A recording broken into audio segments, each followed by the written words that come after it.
네, 반갑습니다. 투자의 맥을 정확히 짚어드리는 맥청 코치입니다. 자, 대한통신 오늘도 반등세를 좀 만들기는 했지만, 그러니까 여전히 위로는 강하게 저항을 받고 있는 상황이죠. 이제 의도적인 이 이평선에서 눌림을 계속해서 받고 있는 상황인데, 그리고 현재 위치를 보면 정말 중요한 이 20일 이동평균선에서 안착을 할지 말지 공방이 펼쳐지는 자리다 보니까 정말 주주님들 하루에도 몇 번씩 팔아야 되는 건지 가져가야 되는 건지 고민이 되실 거라 생각합니다. 그래서 오늘 시간에 아직 이 명확한 방향성이 나오지 않은 이 대한항공통신 어떤 흐름으로 진행이 될 수 있고 우리가 어디서 한번 추세의 전환을 노려봐야 되는지 자세하게 하나하나 짚어보도록 하겠습니다. 본격적인 설명에 앞서서 오늘 영상의 시청료도 아래에 좋아요 한 번씩 부탁드리고요. 자, 빠르게 설명 이어가서 대한항공통신은 우리가 앞전에는 20일 이동평균선을 지지로 그러면서 이 상승세를 온전히 먹어왔었죠. 근데 지금은 또 터치를 했지만 제가 여기서는 매수에 대한 이야기를 지금 하지 않고 있습니다. 그리고 여러분들에게 이야기를 했던 건 그러니까 이 조정봉이 발생할 때 그러니까 우리가 엑시트를 했던 시점이죠. 이때부터 이제 더 이상 이 20일 이동평균선은 앞에 지지와 다르게 더 이상 지지가 되지 않을 거다라고 명확하게 말씀드렸죠. 자, 여러분, 우리가 이 이동평균선을 지지로 활용을 할 때는 이렇게 이 이동평균선들이 그러니까 정배열 조건이 되어 있을 때입니다. 그러니까 정배열일 때 이동평균선 눌림목 거래를 하는 거지. 그러니까 지금처럼 하나의 큰 음봉이 떨어지면서 이동평균선들이 지금 꼬인 상태에서 이 역배열 상황에서는 그게 나오지 않는다라는 거죠. 자, 제가 이렇게 이야기를 하면 그러니까 이틀 전에도 반등이 나왔었고 오늘도 종가상에 안착을 한 게 아니냐라고 물어보신 분도 계시던데 자, 여러분, 지지가 나올 종목이었으면은 바로 이 가격에서 그러니까 종가상에서 양봉을 마감하고 바로 치고 올라갔어야 돼요. 지금 이 시간이 더 걸리는 패턴으로 진행이 되고 있는 거죠. 그러니까 여기는 이제 더 이상 지지점이 아니라는 이야기입니다. 모두가 지지라고 생각하는 그 뻔한 지지선은 진짜 지지선이 아니다라는 거죠. 여러분들이 정말 세력이라고 생각을 해보시고 세력의 입장에서 한번 보자고요. 자, 이 종목을 지금 현재 재매집을 하려고 하면 이런 뻔한 자리에서 매집을 하지 않는다는 거죠. 그러니까 저라면 차라리 20일 이동평균선 이하로 확 밀어버렸다가 좀 거기서 매집을 하겠다 이겁니다. 안 그러겠어요? 그리고 이 위로 저항을 박는 거는 이 대한항공통신만의 이야기가 아닙니다. 광통신 쪽 가장 대장은 우리로였죠. 우리로. 그러니까 우리로는 지금 계속적으로 21선 이하로 주가가 꺾인 상태이고요. 자, 그리고 대장격인 이 광전자 역시도 보면은 저항을 그냥 너무 깔끔하게 받고 있는 거예요. 그러니까 얘네들은 다 종가상으로 이탈이 이미 발생했다는 거죠. 대장들이 안착을 못한 상황에서 뭐 이등주 성격의 대한항공통신이 먼저 올라오거나 이러기는 힘들다는 거죠. 이렇게 이동평균선이 꼬인 상황이 발생하면 그러니까 단번에 반등이 아니라 어떤 이제 중요한 뭐 가격에 대한 지지를 보이던가 아니면 이 일정한 저점대를 이렇게 리테스트 여러 번 좀 테스트를 한 뒤에 그리고 이 전환에 대한 작업이 나오는 경우가 많다라는 거죠. 그래서 여러분들에게 이 엑시트란 시점부터 강조를 해드렸던 거는 바로 이 갭에 대한 가격이었습니다. 갭. 자, 갭은 뭡니까 여러분들? 돈이 들어온 자리죠. 돈. 그래서 이 세력들의 이탈 그러니까 돈이 이탈을 하냐 안 하냐를 판단을 해야 된다는 거예요. 이탈을 안 시키고 다시 한번 해먹으려고 하면 이 갭에 대해서 지지를 보인다는 거죠. 그래서 갭은 여러분들 지지와 저항으로 작용한다. 뭐 이야기 들어봤죠. 그러니까 현재 위치에서는 이 지지로의 작용을 체크를 해봐야 된다는 겁니다. 자, 거기에 제가 보는 이 맥점 차트를 대입을 해보면 정말 신기하게도 이 갭 상단 자리와 이 맥점 차트의 맥점 자리가 딱 맞물려 있다라는 거죠. 이렇게 차트의 신호가 겹치는 구간이 나올 때 이럴 때 이제 전환에 대한 시작점, 그러니까 지지에 대한 확률 역시도 올라간다라는 겁니다. 전 지금 이 자리가 올 때까지 계속 좀 기다려보자고 말씀드리고 있는 거죠. 자, 좀 전에 봤던 대장주들도 한번 체크를 해보면 얘네들도 마찬가지예요. 이 밴드에 이제 점점점 근접하고 있는 상황이다라는 거죠. 자, 좀 전에도 말씀드렸지만 광전자나 우리로가 이 현재 테마에 대한 대장이기 때문에 대장주들이 맥점에 딱 터치를 했을 때 그때 이제 후발주자인 이 대한항공통신 역시도 그 위치에서 반등을 만들 확률이 크다라는 거죠. 테마주들 거래가 그런 겁니다. 그러니까 여러분들 뭐 짝짓기 매매법이라고 한 번쯤 들어보셨을 건데 대장주들이 치고 나갈 때 이제 그 뒤를 따라가는 이 후발주자를 공략을 해서 수익을 내는 거죠. 이 상승세에서 광전자가 정말 광기 상승을 보일 때 이런 눌림목이 나올 때 우리가 이 대한항공통신을 매수를 해갔던 건데 지금은 이제 반대의 개념으로 생각하시면 되는 거예요. 광전자가 기술적 반등을 보일 때 대한관통신 역시도 기술적 반등을 같이 노려본다. 이런 마인드로 봐야 된다는 거죠. 우리가 이 광전자 그리고 우리로 이런 녀석들을 무조건 같이 봐줘야 한다는 거예요. 지금 보면은 둘 다 이제 차트에 거의 다 뭐 오긴 왔습니다만, 근데 이 밴드까지 터치를 하려고 하면 아직 좀 하락폭이 빠진다고 하면 그 폭이 적지는 않습니다. 좀 더 기다려봐야 되는 상황이라는 거죠. 그럼 제가 말씀드린 대로 A파가 나오고 현재 B파가 나오고 C파에 대한 조정이 진행이 되고 나서 이제 급반전으로 전환을 하는지 이 부분을 좀 체크를 해보자는 겁니다. 자, 정리를 해보면 현재 이 대한항공통신은 그러니까 정배열 관점이 아니기 때문에 이 21선의 지지를 우리가 노리기보다는 지금 하락과 비추세에 대한 부분이 진행이 되고 있는데 A, B, C파가 나와서 제가 말한 이 갭에 대한 자리까지 터치를 하던가, 그죠? C파의 저점을 노리던가, 물론 여기서 이제 횡보를 더 길게 해줌으로써 이동평균선이 올라온 경우도 있어요. 그러니까 반등이라기보다 그러니까 횡보를 해서 터치를 하던가 직접 가격을 떨구면서 터치를 하던가 이 두 가지 시나리오에서만 우리가 이제 매수에 대한 걸 고려를 해봐야 된다는 거죠. 그리고 말씀드렸던 거는 이 갭, 그러니까 돈이 들어왔는데 돈이 빠져나가는지 안 빠져나가는지 이 두 가지를 꼭 같이 체크를 해야 된다고 말씀드린 겁니다. 자, 이제 우리가 정말 집중해야 될 그 구간 이제 거의 다 오긴 했는데, 제가 여러분들에게 이 온전한 상승을 다 이야기를 했었던 것처럼, 그리고 이 추세가 깨질 때 엑시트를 이야기했었던 것처럼 현재 이 대한통신 다음 맥점이 오면 그때 다시 한번 여러분들과 함께 움직여 보려고 하는데, 중요한 맥점이 왔을 때 그때 여러분께 문자를 좀 공유를 해드리려고 합니다. 자, 지난 이 강반등에서도 예측을 해드렸을 때 혹시나 하는 마음에서 같이 못하셨거나 제가 전량 익절하자고 했을 때 익절을 못해서 현재 보유하고 계신다면 이번 신호는 절대 놓치지 말고 꼭 같이 대응하시기 바랍니다. 같이 대응하실 분들은 화면 아래 번호 보이시죠? 010-6518-5019로 맥점이라고 두 글자 남겨주시면 제가 번호 다 저장을 해뒀다가 제가 매수를 하거나 매도를 할 때 여러분들에게도 똑같이 신호가 가게끔 설정을 해둘 겁니다. 제가 어떻게 매매를 하길래 그 고수들이 쟁쟁하던 이 키움증권 영웅전에서 부등까지 할 수 있었는지 여러분들이 제 포지션을 보기만 하셔도 되고, 왜 맥점코치는 지금 여기선 매수를 이야기하고 매도를 이야기하고 현재 이 눌리는 과정에서는 다시 이 매수를 지금 노리고 있는지 이런 것들만 좀 참고를 해도 여러분들 거래에 정말 도움이 될 거다라는 거죠. 원래 이 키움증권 명예의전당에 들어가면 이제 상위 랭커들의 매매 내역은 보통 하루나 이틀 뒤에 나옵니다. 그런데 저는 그걸 지금 실시간으로 보내드리겠다는 거죠. 도움받으실 분들은 이 아래 번호로 맥점이라고 두 글자 지금 바로 남겨주시면 됩니다. 자, 제가 지금 이 이론으로 지금 채널에 좋은 종목 소개를 많이 시켜드리고 있는데 한번 보고 오자고요. 플로봇을 보시면 어때요? 안 깨지죠? 모양 어때요? 안 깨집니다. 로보티지도 안 깨지죠. 오히려 제가 지금 더 사자고 말씀드리잖아요. 그죠?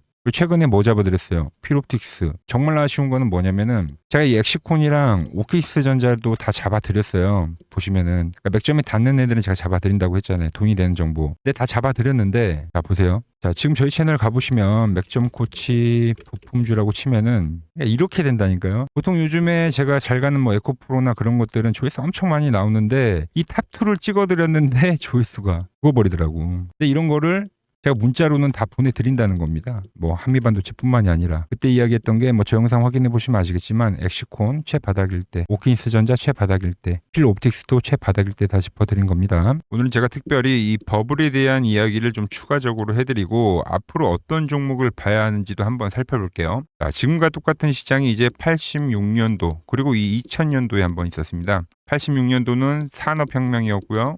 2000년도는 여러분들이 다 아는 이 IT 버블이었죠.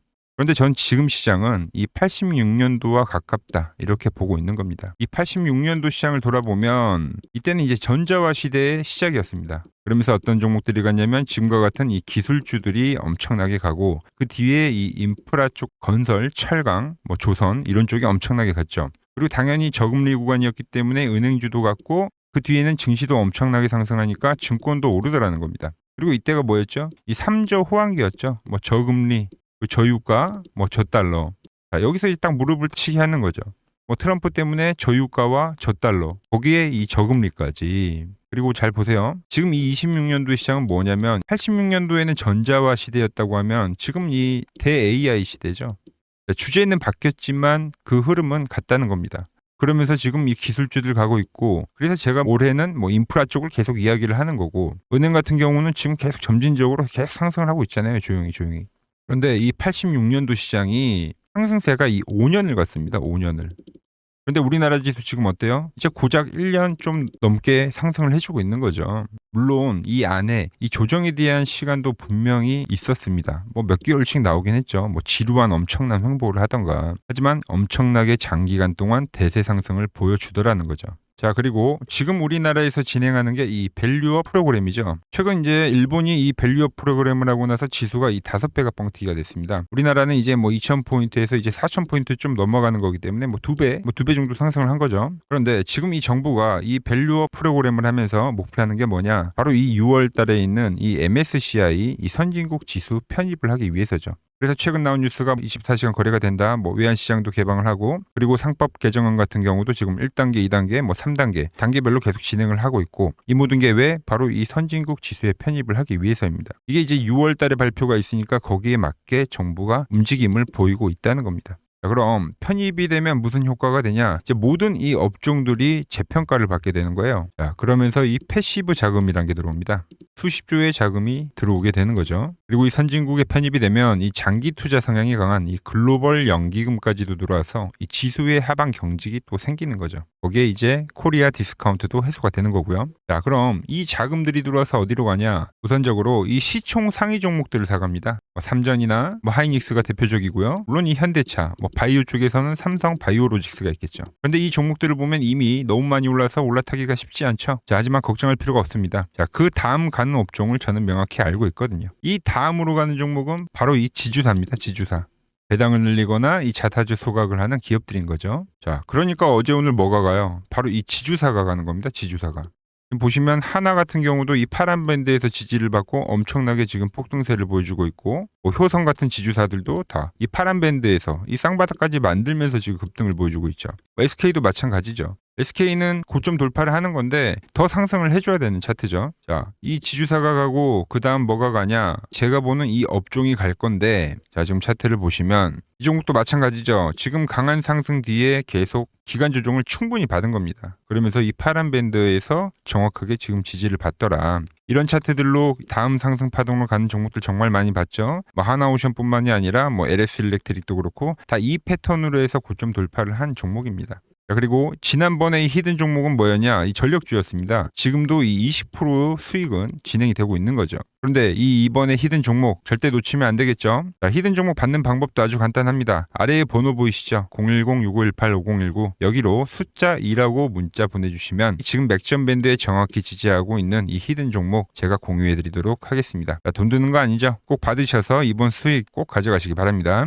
최근 부쩍이나 이 맥점 차트가 뭐냐고 물어보시는 분들이 많습니다. 자, 원리는 심플합니다. 자, 세력들은 은밀하게 이렇게 물량을 모아가는 매집 구간이 반드시 있습니다. 제 차트는 그 눈에 보이지 않는 매집 구간을 누구나 눈에 볼 수 있게 이렇게 직관적으로 색깔로 표시를 해놓은 거죠. 자, 그런데 아무리 차트가 좋아도 이 실전에서 통하지 않는다면 아무 소용이 없겠죠. 그래서 제가 이 맥점 차트를 들고 이 실전 투자 대회를 나갔습니다. 자, 국내에서는 가장 큰 대회죠. 그것도 상위권 수익을 꾸준히 낸 사람만 참여 가능한 이 키움증권 영웅전에 나갔습니다.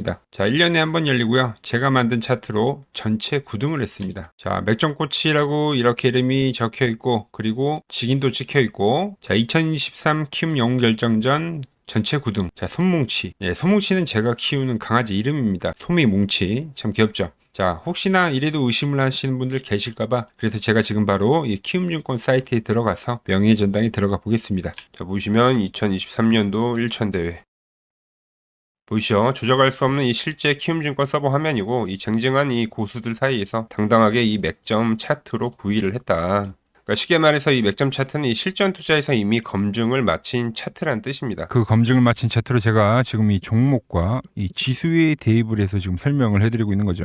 자, 그리고 지금 시장 이제 상당히 어려워하시고 고민들이 많으실 것 같길래 제가 시장 이야기를 좀 해드리면 이 지금 코스피의 시장 현재가 하락 추세냐? 아니죠.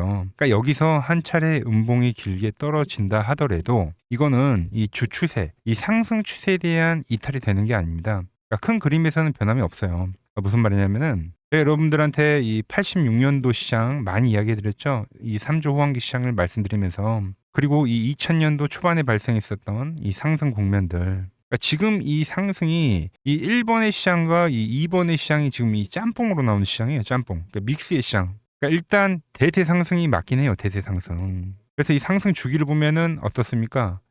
5년, 지금 연봉입니다. 대세 상승이 나오면 이 5년간 상승세가 발생하죠. 그러니까 정말 안 나온다 하더라도 3년 발생해요. 3년. 이때 정도. 자, 그런데 이제 지금 시장 1년 반 오른 겁니다. 그리고 이 1번의 상승 때와 2번의 상승 때와는 비교가 안 될 정도로 제일 강한 상승이에요, 지금. 자, 그리고 이렇게 이제 봤을 때 이 파동에 대한 시작점을 뭐 여기로 2025년도로 잡을 수가 있겠죠. 자, 그러면 보통 이러한 강세 파동은, 제일 강했던 파동은 이 상승 파동에 대한 이 30%에 대한 눌림목을 받아요. 30%. 그래서 지금 4,994포인트, 즉 이 5,000포인트가 지지점이 된다는 거죠. 그러니까 일봉상으로도, 그러니까 여기서 이제 정말 많이 깨진다 하더라도 어디냐면은 여기입니다. 여기. 정말 많이 깨진다 하더라도 이때 지켜줬던 이 가격대들. 그러니까 이 5,000포인트를 유지를 하면서 뭐 전환을 할 수도 있지만, 그러니까 살짝 깨고 뭐 신용이나 미수 물량들을 털기 위해서 뭐 살짝 깨고 반등이 나온다 하더라도 정말 이 자리는 상당히 의미가 있는 자리다. 수급으로 지켰던 가격대니까. 그러니까 지금 이 라인대를 매도로 보는 게 아니라 이 자리는 철저하게 우리가 이 분할 매수로 생각을 해야 되지, 그러니까 매도에 대한 자리로 보면 안 된다는 겁니다. 그러니까 지금 자리에서는 어디서 매수를 해갈지만 판단하면 된다는 거죠. 자, 그러면서 제가 여러분들에게 이야기했던 게 A, B, C 파동으로 진행이 된다라고 표현을 해드렸잖아요. 그죠? 근데 이 C 파동은 저점을 깨는 이 공포를 주는 파동이 될 수도 있고, 아니면 말 그대로 여기서 시간만 죽이고 이렇게 전환이 나올 수도 있는 거예요. 공포를 주는 파동이 나와도 말 그대로 그냥 여기서 전환을 해버리면, 왜 오늘도 61선에 어쨌든 종가상 안착을 했으니까, 그러니까 여기서 그냥 전환을 하면은 정말 편한 거고, 공포에 대한 파동이 한 번 더 나오더라도 거기는 오히려 이제 극매수에 대한 자리가 되는 거죠. 극매수, 매수의 극점이요. 그러니까 이거를 좀 판단하기 어렵다고 하면은 그냥 이 구간을 철저하게 분할 매수로 여기면 된다. 그러면 이 현재에 대한 이 조정세가 극복이 가능하다는 겁니다. 그러면 언제 그랬냐는 듯이 조정 국면이 마무리가 되고 다시 시장은 본래 자리로 회귀를 한다는 겁니다. 특히 지금 구간의 특징이 뭐냐면 대부분의 종목들이 고점을 낮추면서 저점을 지키는 하나의 수렴의 형태로 빠지고 있어요. 수렴. 왜죠?